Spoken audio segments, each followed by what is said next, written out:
বাসায় কাঁচা আমের আচার বানালাম। হ্যালো সবাইকে, কেমন আছেন? আশা করি সবাই খুব ভালো আছেন। এই যে আমিও মোটামুটি আছি। তো এই যে সকাল সকাল বাবুকে নাস্তা করিয়ে দিয়েছি, এখন সে স্কুলে যাওয়ার জন্য রেডি। ব্যাগ নিয়ে সে আয়নায় দেখছে তাকে কেমন লাগে। ব্যাগটা একটু ভার, মানে ওর টিফিন থাকে, জলের বোতল, এই জন্যই ভার। যাই হোক, একটা খাতা একটা কলম, ব্যাস, আর কিছু না। তো ও আবার আয়নার সামনে এসে দেখছে ওকে কেমন লাগছে, ও ঘুরে ঘুরে দেখতেছে।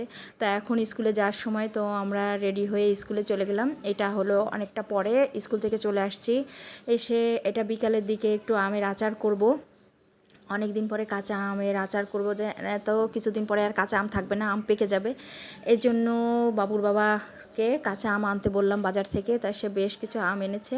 তো কিছু আম আমি আচার বানাবো, আর কিছু আম আমি রেখে দেবো কেটে, যাতে টক খাওয়া যায়, ফ্রিজে ডিপে রেখে দেবো। তো এই যে আচার বানানোর জন্য আমি সরিষার তেল দিলাম, কিন্তু বাড়ি থেকে একদমই অল্প পরিমাণ সরিষার তেল নিয়ে আসছিলাম, সেজন্য ভালো হয়ওনি, কারণ আরেকটু বেশি হলে ভালো হতো। তো আমি তেল দিয়ে আমগুলো দিয়ে দিলাম, তারপরে আমগুলো একদম গলে যাবে।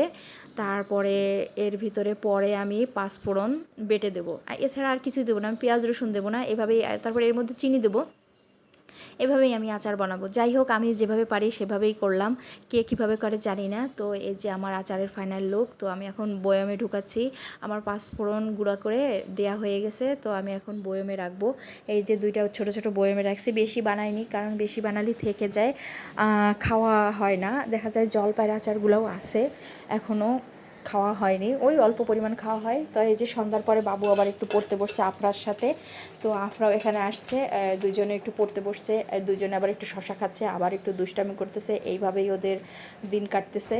তো দুজনে আবার একটু টিভি দেখতেছে, আবার একটু লিখতেছে। বাবুর এই যে লেখা, শুধু খাতা দাগানো খাতা দাগানো, লিখতে তো পারে না।